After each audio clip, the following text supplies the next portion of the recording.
Poviem to úplne jasne. Dnes je 7. januára. Oficiálne sa nachádzame v nebezpečnej zóne. Pred 2 dňami na palube Air Force One Trump povedal svetu, aby sa so mnou o Grónsku rozprávali o 20 dní. To znamená, že termín je 26. januára 2026. Kým médiá sú rozptýlené dôsledkami vo Venezuele, superveľmoc sa pripravuje posunúť hranice globálnej suverenity.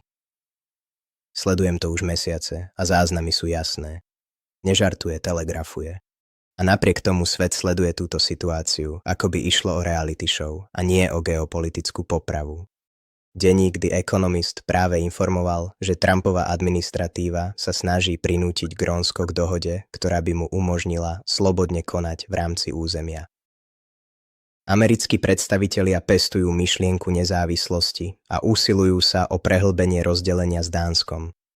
Trumpova administratíva pracuje na dohode, ktorú predloží Grónsku. Donald Trump opakovane prirovnával túto situáciu k veľkej realitnej transakcii, ktorá by Grónčanom priniesla veľké bohatstvo. Jednou z možností, o ktorých sa diskutovalo, je vytvorenie dohody o voľnom pridružení, CAFA, pre ostrov. Táto dohoda sa tradične uplatňovala na malé tichomorské štáty a umožňuje USA ozbrojeným silám voľne pôsobiť v signatárskych krajinách a zároveň ponúka výhodu bezcolného obchodu. Dáni už na takúto možnosť reagovali s tým, že Grónsko už hostí americkú vojenskú základňu, ktorá dáva Spojeným štátom veľkú voľnosť v tom, ako tam pôsobia. Konkrétne, Američania nemajú žiadne výslovné obmedzenia, pokiaľ ide o počet vojakov, ktorých môžu v Grónsku nasadiť. Avšak akékoľvek významné zvýšenie alebo zmena americkej vojenskej prítomnosti si vyžaduje súhlas Dánska. Pokiaľ ide o postoj grónskych úradov k tejto otázke, The Economist píše, že sa zatiaľ vyhýbali dialógu. Čo sa týka podnecovania rozdelenia a presadzovania myšlienky nezávislosti, začalo sa to, keď viceprezident J.D. Vance navštívil Grónsko v marci minulého roka. Tam hovoril o nedostatkoch dánskej vlády a o tom, že USA budú hovoriť s obyvateľmi Grónska, nie s úradmi v Kodani. Nedávno, minulý mesiac, USA, prezident tiež vymenoval osobitného vyslanca pre ostrov, CIA a Národnú bezpečnostnú agentúru. Tiež zintenzívnili sledovanie hnutia za nezávislosť Grónska a boli poverené identifikáciou miestnych obyvateľov, ktorí sympatizujú s postojmi Spojených štátov. Washington nielenže hrozí Dánsku, ale aktívne šepká miestnym obyvateľom.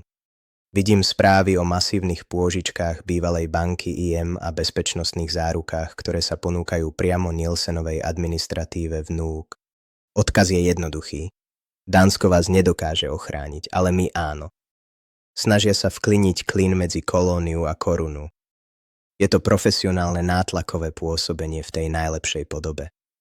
Kým si dánsky premiér uvedomí, čo sa stalo, grónska opozícia už bude mať podpísané memorandum o porozumení, ktoré v podstate vymení dánsku vlajku za americkú.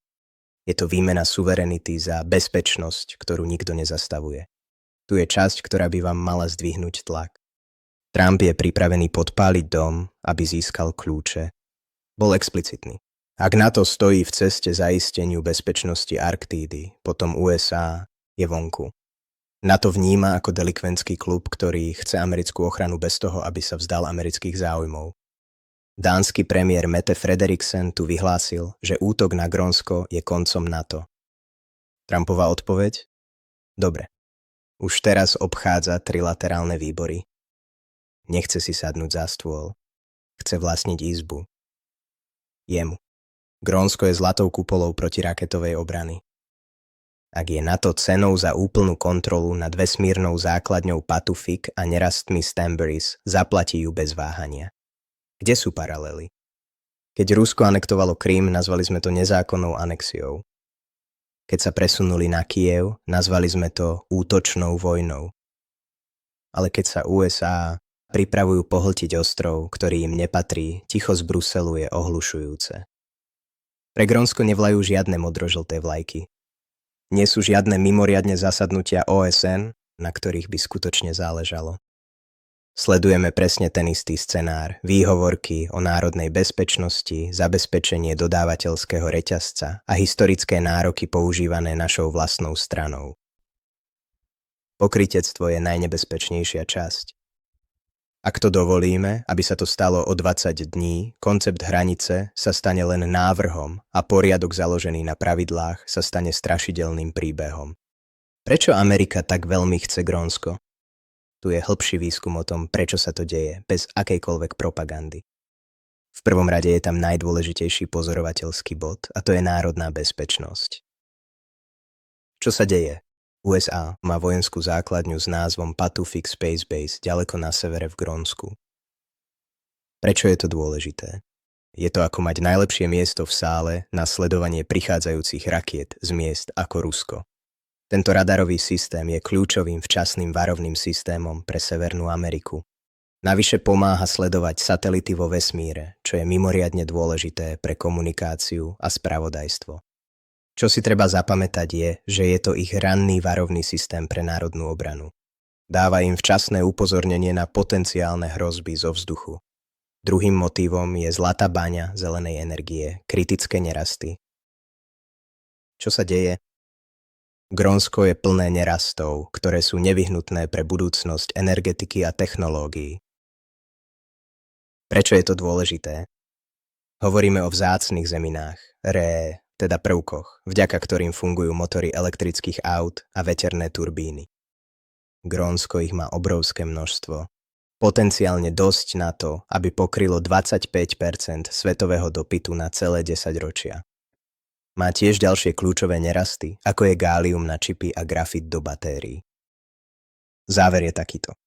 Toto nie sú len obyčajné kamene. Sú to stavebné kamene pre čistú energetickú budúcnosť a pokročilé technológie, na ktoré sa spoliehame. Získavanie týchto surovín z Grónska znamená menšiu závislosť od krajín ako Čína. Tretí motív – obchodné trasy. Čo sa deje? Ako sa arktický ľad topí, otvárajú sa nové námorné trasy. Prečo je to dôležité? Grónsko sa nachádza priamo na vstupe do týchto trás.